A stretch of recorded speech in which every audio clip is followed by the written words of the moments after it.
অসাংবিধানিক বলে কোন সংবিধানের আলোকে বলে তিনি তিনি আলো বলেছেন যে আবু সাইদ ভাই যার রক্তের বিনিময়ে আর শত শত যুবক লক্ষ লক্ষ যুবক বাংলাদেশে আমাদের এই বিজয়ের পথকে সুগম করেছে।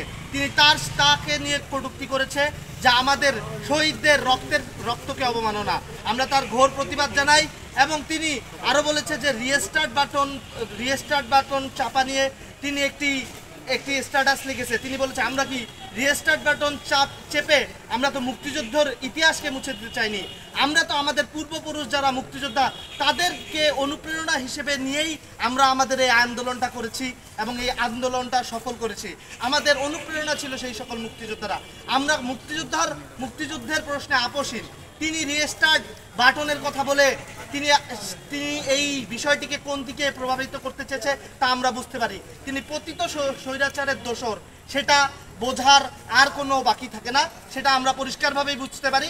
তিনি হয়তো অনুপ্রাণিত হয়েছেন পতিত সরকারের সরকার প্রধান গতকাল একটি ফোন রেকর্ড ভাইরাল করেছেন যে তিনি বলেছেন যে 1 মাসও টিকবে না এই সরকার। তিনি মনে হয় সেখান থেকে এই তাপসী তাবাসসু মুরমি অনুপ্রেরণা পেয়ে বলেছেন যে কাউন্টডাউন শুরু হয়েছে। তিনি কার কাউন্টডাউন হিসাব করে গাইড পরে বিসিএস ক্যাডার হওয়া, গাইড মুখস্থ করে বিসিএস ক্যাডার হওয়া, আর যিনি অক্সফোর্ড ইউনিভার্সিটিতে গিয়ে ছাত্রছাত্রীদের অনুপ্রেরণা দেয় তার কাউন্টডাউন তিনি হিসাব করে। তিনি কে হিসাব করার? তিনি একজন নির্বাহী বিভাগের কর্মকর্তা হয়ে তিনি কিভাবে একজন রাষ্ট্রের সর্বোচ্চ নির্বাহী যে দায়িত্ব আছে তাকে নিয়ে এই রকম মন্তব্য করে, সেটা প্রশ্ন না। আপনি সরকারের গঠনমূলক সমালোচনা করতে পারেন, আমরাও করব, কিন্তু উনি আমাদের শহীদ, যিনি আমাদের অনুপ্রেরণা, যাকে আমরা হৃৎপিণ্ডের সিস্টল ডায়াস্টল চাপে আমাদের হৃৎপিণ্ডে ধারণ করি, যাকে ধারণ করে আমরা এগিয়ে গেছি এই সংগ্রামকে এবং সার্থক করেছি বাংলাদেশের ইতিহাসে একটি অবিস্মরণীয় গণ অভ্যুত্থানকে, তিনি তাকে অবমাননা করে তিনি সরকারকে বলে অসাংবিধানিক।